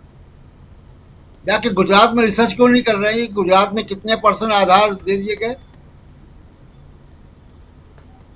और एक आखिरी बात कि जब इसका मंशा क्या है बहुत साफ मैं बता दूं। कल मैंने कहा था कि केवल 3 कंप्लेंट 2018 में चुनाव आयोग को मिली तेलंगाना, वेस्ट बंगाल और गुजरात से विदेशी नागरिकों की। 3 कंप्लेंट, करोड़ों मतदाताओं। अब मैं कह रहा हूं कि अगर ये जब फाइनल रिलीज होगा, जो ये इलेक्टोरल रोल बन रहा है, आप देखिएगा कि अधिकांश इसमें जो लोग वंचित होंगे, जिनके नाम कटेंगे, वो जैसा साकिब जी कह रहे थे कि वो मुसलमानों के तो कागज बन जाएंगे, जैसा असम में हुआ एनआरसी में। लेकिन जो उद्देश्य है कि दलित ओबीसी के नाम बड़ी संख्या में काटे जाएंगे, यही उद्देश्य है, यही मनुवाद है, यही डॉक्टर अंबेडकर के संविधान को चुनौती है। जो ये बार बार संविधान को चुनौती देते हैं, वही ढंग से दे रहे हैं कि अधिकांश, अगर 2 नाम कटेंगे अपर कास्ट के तो 10 नाम कटेंगे वंचित समाज के। ये रेशियो होगा। जब आप ये फाइनल लिस्ट आएगी तो उसको हम लोग दोबारा एनालिसिस करेंगे इस बात की। जी बिल्कुल बिल्कुल, फाइनल लिस्ट के बाद हम दोबारा एनालिसिस करेंगे इस पे। लेकिन जो बात चल रही है बहुत गंभीर, और गंभीर इसलिए क्योंकि यहाँ से एक बात एसआईआर की निकली है जो पूरे देश में फैलाने की तरफ बढ़ता हुआ चुनाव आयोग दिखाई देता है। और ऐसे में टीडीपी अब बाहर निकल कर आती है। तेलुगु देशम पार्टी जो आंध्र प्रदेश में सत्ता पर काबिज भी है, चंद्रबाबू नायडू उसके मुखिया हैं और सीएम भी हैं तमिलनाडु के, और केंद्र की सरकार को की एक बैसाखी है कह सकते हैं। 16 सांसद हैं उनके पास, उनकी पार्टी के, और 2 उनके समर्थक पवन कल्याण की जो पार्टी है उनके सांसद हैं। यानी 18 सांसदों के साथ यहाँ एक मजबूत स्तंभ के रूप में नरेंद्र मोदी के सहयोगी के रूप में वो दिखाई देते हैं।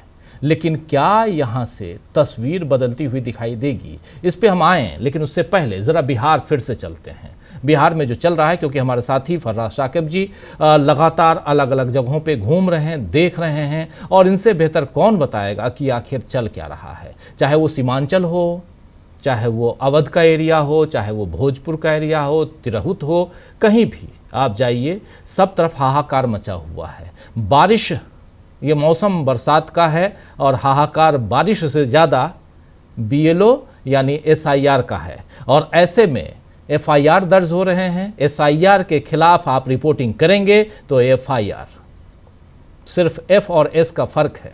लेकिन फ़र्क यहाँ पर यह भी है कि बीएलओ पैसा भी मांग रहे हैं, कैमरे में कैद हो रहे हैं, कहीं खेतों में बीएलओ जो हैं वो फॉर्म भर रहे हैं। कुछ गाँवों में जो लोग पढ़े लिखे नहीं, असाक्षर हैं, वहाँ पर जो कुछ पढ़े लिखे लोग जा रहे हैं वो 20 रुपये से लेकर 50 रुपये तक फॉर्म भरवाने का मांग रहे हैं। ये सारी बातें, ये सारी खबरें आ रही हैं। इसलिए ज़रा शाकिब जी, चूँकि आप हैं, हम तो जो पढ़ रहे हैं, हमारे रिपोर्टर्स जो बता रहे हैं, भेज रहे हैं खबरें, उस आधार पे बता रहा हूँ। चूँकि आप वहाँ हैं, क्या और क्या कुछ चल रहा है, ज़रा बताइए। ठीक है राजीव भाई, अब जैसे अभी रविकांत जी ने कहा कि नीतीश जी के बारे में कुछ बोला नहीं जा सकता है कि उनकी पार्टी, और मैं भी आपको यही कह रहा हूं कि उनकी पार्टी पे जिस तरह से कब्जा हो गया है। अभी आप देखिए, एक उदाहरण मैं आपको दे देता हूं। तो 12 तारीख को महात्मा गांधी के प्रपौत्र तुषार गांधी चंपारण आए थे, उनकी एक सभा थी, और किस तरह से भाजपा का नेता उनको अपमानित करता है। अगर वाकई नीतीश कुमार जी अचेतावस्था में नहीं होते तो मैं पूरी जिम्मेदारी से आपको कह रहा हूं कि वो नेता अभी तक गिरफ्तार हो गया होता। कन्हैया कुमार जब लेफ्ट की पार्टी में थे, और आप याद कीजिए जब एनआरसी के समय उन्होंने एक यात्रा निकाली थी, जनगण मन यात्रा, भितिहरवा के आश्रम से ही, तो वहां भी ऐसी ही स्थिति पैदा हुई थी। लोगों ने उनका विरोध किया था, उनको अपमानित करने के लिए, और तमाम चीजें उनको रोकने की कोशिश की गई थी। और नीतीश जी के संज्ञान में आते ही उन्होंने अविलंब चंपारण के एसपी को फोन किया था, और एसपी को फोन करके खुद से निर्देश दिया था कि आप कन्हैया की सुरक्षा सुनिश्चित करें, और वो जो कार्यक्रम करना चाहते हैं, आप पुलिस प्रशासन का और सिविल एडमिनिस्ट्रेशन का पूरा उनको सहयोग मिलना चाहिए, उनका लोकतांत्रिक अधिकार है। तो और आज आप देख लीजिए कि नीतीश जी की तरफ से एक टिप्पणी, एक बयान जदयू की तरफ से इस मामले पर नहीं आया है। तो ये बहुत स्पष्ट है कि नीतीश जी की पार्टी पर अब नीतीश जी का कंट्रोल नहीं है, या वो लोग जो नीतीश जी के गुड बुक में थे उनका कंट्रोल नहीं है, और उनकी निष्ठा अभी कहीं और शिफ्ट हो गई है। तो वो एकदम स्पष्ट रूप से उनकी लाइन पर जा रहे हैं। एसआईआर को लेकर के आपने देखा कि किस तरह से फॉर्म्स पटना की मरीन ड्राइव पर उड़ते हुए पाए गए हैं, उसकी वीडियो भी वायरल हुई है। हजारों फॉर्म सड़कों पर फेंके हुए हैं, और कई जगह ऐसे मामले सामने आए हैं। आधार का भी जब मामला चला था तो किस तरह से बोरे भर भर के आधार कार्ड मिले थे, वो भी हम लोगों ने देखा है। राजीव भाई, मैं फिर पूरी जिम्मेदारी से आपको कह रहा हूं कि ये एसआईआर की जो प्रक्रिया है, ये आप तो ट्रिगर चला भी रहे हैं, बिल्कुल मजाक, मतलब मजाक का भी कोई और दूसरा रूप हो सकता है, मतलब एक घिनौना रूप हो सकता है, तो वो बन चुका है। इसको लेकर के खुद चुनाव आयोग ने इतने कंफ्यूजन क्रिएट किए हैं मतदाताओं के बीच में। एक बड़ा वर्ग ऐसा है मतदाताओं का जिसको ये लग रहा है कि उसने कागज, जो फॉर्म, जो विज्ञप्ति आई थी कि अभी कोई दस्तावेज नहीं देना है, आप खाली फॉर्म जमा कर दीजिए, उसको ये लग रहा है कि उसने फॉर्म जमा कर दिया है, अब उससे कुछ मांगा नहीं जाएगा। जबकि हकीकत यह है कि चुनाव आयोग कह रहा है कि हम 24 जून की नोटिफिकेशन के हिसाब से ही इस प्रक्रिया को पूरा करेंगे, और उनसे बाद में टेंटेटिव ड्राफ्ट आने के बाद उनसे फिर जो है डॉक्यूमेंट मांगे जाएंगे, जो रिलेटेड डॉक्यूमेंट है वो मांगे जाएंगे। लेकिन एक बड़ी आबादी को यह लग रहा है कि अब हमसे कुछ नहीं मांगा जाए।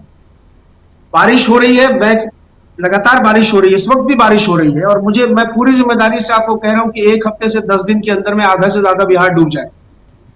रोजाना अखबारों में ये खबरें आ रही हैं कि कटाव की स्थिति बहुत गंभीर होती जा रही है। प्रशासन कटाव को भी देख रहा है, वहां भी चिन्हित करने की कोशिश कर रहा है। उनको भी जो है, जो ग्रामीण इलाके के लोग हैं जिनके यहाँ बाढ़ आने की संभावनाएं हैं, उनको लेकर के सुरक्षित स्थानों पर उनको शिफ्ट करने का भी प्लानिंग हो रहा है। अब आप बताइए कि ये वो टाइम है, ये तो अभी चलिए, अभी 10 दिन तो इनको ये फॉर्म जमा करने में ही लग जाएगा। अभी ऐसा तो है नहीं कि 26 जुलाई का इनका पूरा 26 जुलाई तक, इन्होंने 25 जुलाई तक डेट दी है और इन्होंने डेटा दे दिया कि जो 90% फॉर्म जमा हो गए, अब ये 2 दिन में 10% और जमा करके 16-17 तारीख को ही टेंटेटिव ड्राफ्ट जो है वो निकाल देंगे। जो डेट है उन्होंने अनाउंस किया हुआ है 30 तारीख की, उसी पे वो निकालेंगे, और उससे पहले सुप्रीम कोर्ट में 28 की सुनवाई है, ये भी तय है जी। तो इस दौरान जो है लोग क्या करेंगे? लोगों को बीएलओ भी नहीं समझा पा रहे हैं कि आपको दोबारा दस्तावेज आपसे मांगा जाएगा और आपको देना है। अब इस दौरान आज हमारे पास हमारे बीएलओ का फोन आया था, उन्होंने हमसे कहा कि जिन बहुत सारे फॉर्म जो है तुम्हारे अगर परिचित में कोई ऐसा व्यक्ति है जिसने डॉक्यूमेंट नहीं दिया है तो उससे कहो कि डॉक्यूमेंट अभी जमा कर दे, हम सबमिट कर देंगे। मतलब अब बीएलओ को भी ये भी बताया जाएगा कि अभी टाइम है, आप जितना और डॉक्यूमेंट कलेक्ट कर सकते हैं करिए। ये बहुत साफ है। और मुझे लगता है कि मेरे बीएलओ साहब जो है वो, मुझे लगता है बिहार में इकलौते बीएलओ होंगे जो चुनाव आयोग का जो गाइडलाइन है, जो बैनर्स पे दिख रहे हैं कि बीएलओ आपके घर जाएगा, 2 कॉपी आपको देगा, 1 कॉपी आपको वापस करनी है, 1 कॉपी पे वो रिसीविंग देगा। मुझे लगता है मेरे बीएलओ साहब ने इस पूरे गाइडलाइन को, पूरी जो प्रक्रिया जो चुनाव आयोग की उसका पालन किया है। मुझे बहुत अच्छे ढंग से फॉर्म, तो मैंने आपको बताया था राजीव भाई, मुझे 26 तारीख को फॉर्म मिल गया था, मैंने दिखाया भी था डीवी लाइव पर, आज मुझे फॉर्म मिल गया। मैंने जमा किया है उसको 12 तारीख को, 12 जुलाई को मैंने जमा किया है, क्योंकि मैं देख रहा था कि 10 तारीख को सुप्रीम कोर्ट में क्या होता है, क्या सुप्रीम कोर्ट इस प्रक्रिया को निरस्त करेगा, स्टे लगा देगा, जो भी हो। हालांकि मेरे पास दस्तावेज मतलब थे, इसमें कोई मुझे कुछ नया कुछ बनवाना नहीं था। 2003 की वोटर लिस्ट में सारे पूरे घर भर का नाम था, जितने भी परिवार के लोग हैं, मेरा नाम छोड़ करके। तो मैंने सिर्फ अपने डॉक्यूमेंट में मेरा अपना एक पासपोर्ट का की फोटोकॉपी, और जो उसमें कहा गया था कि 2003 में अगर आपके माता पिता का नाम है तो उस सूची की एक फोटोस्टेट कॉपी आपको फॉर्म के साथ में स्टेपल कर देनी है। तो वो सूची मुझे मिल गई, और मैंने माता पिता का नाम जो है वो हाइलाइटर से वो हाईलाइट करके और एक पासपोर्ट की फोटोकॉपी और एक अपना जो फॉर्म था उसको करके फोटो चिपका के मैंने बीएलओ साहब को जमा कर दिया। बाकी घर के लोगों को कुछ भी नहीं देना था, क्योंकि सबका नाम 2003 की मतदाता सूची में था। तो जो फॉर्म था, फॉर्म भरा और उस सूची की एक एक कॉपी सबके साथ स्टेपल करके जमा कर दी। तो ये कागज जमा करना मसला नहीं था राजीव भाई, मसला ये था कि मैं ये देख रहा हूँ मेरे पास तो कागज है। और मैं आपको फिर बता रहा हूँ, देखिए जब एनआरसी सीए वाला मामला आया था 2019-20 में, और फिर वो जो प्रोटेस्ट हुआ, फिर कोविड आ गया, मुसलमानों के अंदर में इस बात की शंका थी, बल्कि पूरा यकीन था कि ये प्रक्रिया, क्योंकि इन्होंने वापस तो लिया नहीं, कोई घोषणा तो इसकी की नहीं थी कि हम एनआरसी नहीं कराएंगे, हम वापस ले लेते हैं। तो उन्होंने अपने दस्तावेज, अपने कील कांटे दुरुस्त करना शुरू कर दिए थे, कागज बनाने शुरू कर दिए थे। जिनके बाप दादाओं की पुश्तैनी जमीनें हैं 100 साल पुराने, वो रिकॉर्ड रूम से निकलवा रहे थे। वंशावली जो बनानी थी वो बना रहे थे, आवासीय बना रहे थे, डोमिसाइल बना रहे थे, जन्म प्रमाण पत्र बना रहे थे, कि आज जो है उनसे कभी भी ये मांगा जा सकता है। तो बड़ी संख्या में जो लोग हैं वो मुसलमानों की तरफ से जो है उन्होंने बना रखे हैं डॉक्यूमेंट्स, और वो प्रोड्यूस भी कर देंगे। ये अलग बात है कि उसके बाद भी, अब चूंकि ईआरओ के विवेक पर सब कुछ है, जैसा चुनाव आयोग कह रहा है, तो हो सकता है कि फरह शकीब का नाम वो जान करके जो है वो निकाल दे, भाई ये आदमी जो है, ये भाई उनके हिसाब से तो हम देशद्रोही आदमी है, ठीक है। पूरा प्रशासन जिला का जानता है कि ये आदमी है जो शहर में झंडा लेके दौड़ जाता है कहीं भी, और मैं तो बंदी में भी था, तो मेरा नाम काट देगा वो। भाई इसके पूरे परिवार में जितने लोग हैं चिन्हित करो, उसको काटो, और फिर मैं दौड़ता रहूंगा दावा आपत्ति के लिए 1 महीने। अब वो किस डॉक्यूमेंट को कंसीडर करेंगे, किसको नहीं करेंगे, ये तो ईआरओ साहब पर है। सेवा शुल्क दूंगा नहीं मैं, सेवा शुल्क को हमसे मांगेंगे भी नहीं, तो तमाम चीजें हैं। तो ऐसे बहुत सारे लोग होंगे जिनको आइडेंटिफाई करके रखा गया होगा, आप कोर्ट भी जा सकते हैं। हैं, आप कोर्ट भी जा सकते हैं। सुप्रीम कोर्ट में चुनाव आयोग ने कहा है कि वो मौका हम देंगे, अपने यहाँ सुनवाई और उसके बाद कोर्ट। लेकिन कोर्ट में हम तब जाएंगे जब यहाँ चुनाव हो जाएगा, चुनाव की तारीख आ जाएगी, मेरे यहाँ हमारे विधानसभा क्षेत्र की वोटिंग हो जाएगी और हमको वोटिंग राइट नहीं मिलेगा, तो उसके बाद फिर हम कोर्ट जाते रहेंगे। नहीं, आपने एक चुनाव में अगर हमको मतदान करने से वंचित कर दिया, एक भारतीय नागरिक को आपने मतदान करने से वंचित कर दिया, तो फिर मेरे पास नागरिकता का बोध क्या बच जाएगा राजीव भाई जी? क्योंकि सरकार के द्वारा मुझ पर जो है मेरा वोटिंग राइट छीन लिया गया। एक नागरिक के लिए ये बड़ी बात है। और आपने देखा होगा कि बिहार में, रविकांत सर भी कह रहे थे कि बिहार में जो है, खासकर मैं सब पैनलिस्टों को बता रहा हूं कि बिहार में इसको लेकर के मतलब और प्रदेशों की तुलना में लोग बड़ा जागरूक हैं।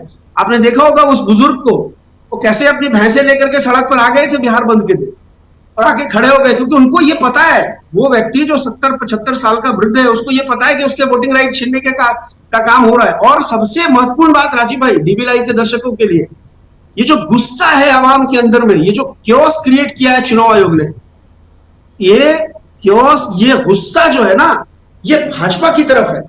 जनता को ये लग रहा है कि जनता ने इस बात को एज्यूम नहीं कर लिया, बल्कि मान लिया है कि ये काम जो है ये चुनाव आयोग नहीं कर रहा है, बल्कि मोदी और शाह की जोड़ी करवा रही है।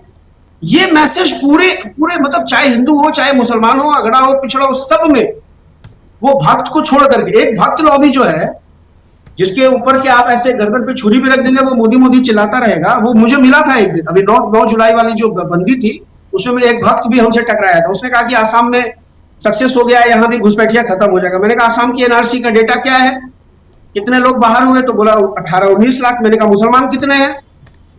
तो कुछ नहीं। मैंने कहा भाई उसमें आधे से भी कम मुसलमान है, ज्यादा जो है वही लोग हैं जिनको तुम हिंदू राष्ट्र का जो है, हिंदू राष्ट्र के ड्रीम प्रोजेक्ट का जो है कच्चा माल समझते हो। तो इसलिए तो उसके बाद से शांत बैठे ऐसे ऐसे लोग हैं, तो इसलिए शांत बैठ गए। हाँ, और मुझे लगता है राजीव भाई, मेरा अपना एक मानना है, बिहार को देख करके मैं जहां तक समझ पा रहा हूं, चंद्रबाबू नायडू की जो चिट्ठी आई है उसमें नीतीश कुमार की भूमिका से मुझे इनकार नहीं लगता है। ये बहुत मुमकिन है कि नीतीश कुमार जी ने ही कहा होगा कि आप अपनी तरफ से इस पर आपत्ति दर्ज करें। क्यों बहुत मुमकिन है। और अंदर हिम्मत है क्या नीतीश बाबू में आज की तारीख में? राजीव भाई, अंदर खाने बहुत भगदड़ है, बहुत भगदड़ है एनडीए में, बहुत भगदड़ है एनडीए में। देखिए महागठबंधन के प्रोस्पेक्टिव को लेकर के जिस तरह से गोदी मीडिया चलाता था, उस पर पूरी तरह से विराम लगा दिया है 9 तारीख की बिहार बंद ने। 9 तारीख के बिहार बंद में तमाम अपोजिशन, जो विपक्ष महागठबंधन की तमाम पार्टियां हैं, उन्होंने राहुल गांधी जी की लीडरशिप को एक्सेप्ट किया है। पटना में तेजस्वी ने लीड नहीं किया है उस बंदी को, राहुल गांधी ने लीड किया है। राहुल गांधी ने लीड किया है और औपचारिक रूप से लीड किया है, ये कोई अप्रत्यक्ष रूप से नहीं, घोषित रूप से राहुल गांधी ने उस बंदी को लीड किया है पटना में। जी जी जी, तो यहाँ तो समझ में आ गया कि भाई जब, हाँ साकिब जी अब लेकिन एनडीए की हालत जो है, अगर आप दूसरी वीडियो बनाए मैं आपको बताऊंगा किस तरह की भगदड़ मची है। बिल्कुल इस पे चिराग हम और लोग मांझी जी, मुझे लगता है कि अगर जी जी जी, जी हम लोग आएंगे क्योंकि समय बिल्कुल खत्म हो चुका है। 8:28 हमारे 3 साथी हैं, इसलिए माफी चाहता हूं, रोक रहा हूं। लेकिन प्रशांत जी कुछ जोड़ना चाहते हैं आप जल्दी से? एक सेंटेंस केवल कि अगर चंद्रबाबू नायडू के चिट्ठी में जरा भी गंभीरता होती तो चुनाव आयोग अब तक इसको रोक चुका होता। सुप्रीम कोर्ट का सुझाव भले ही ना माना हो उसने। चंद्रबाबू नायडू के पास सरकार की चाबी है, विड्रॉ कर लेंगे वो तो सरकार संकट में आएगी। लेकिन चंद्रबाबू नायडू, चुनाव आयोग भी जानता है, चंद्रबाबू नायडू भी जानते हैं और मोदी जी भी जानते हैं कि ये चिट्ठी एक मीडिया कंजम्पशन के लिए दी गई है। जी अनिल सिन्हा जी, कैसे देखते हैं आप इसको, और क्या लगता है कि एक प्रेशर पॉलिटिक्स है ये, या दूसरी तरफ से जो फर्रा जी कह रहे हैं, साकिब जी, की नीतीश बाबू का भी रोल हो सकता है? आपको दिखता है क्या ऐसा?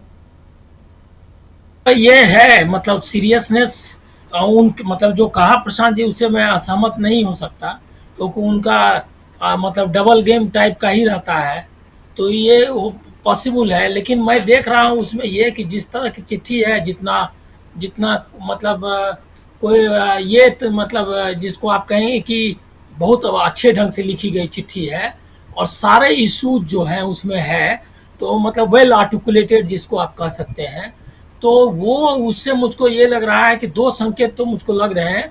या तो वो दे रहे हैं रास्ता चुनाव आयोग और ये क्या कहते हैं मोदी जी को कि ये केओस से बाहर निकल जाए, ये जो अराजकता है इससे बाहर निकल जाए और उसका कोई तरीका ढूंढे। दूसरा एक संकेत ये भी लग रहा है कि वो एक देख रहे हैं, पॉसिबिलिटी देख रहे हैं कि तीसरा मोर्चा की पॉसिबिलिटी भी देख रहे हो।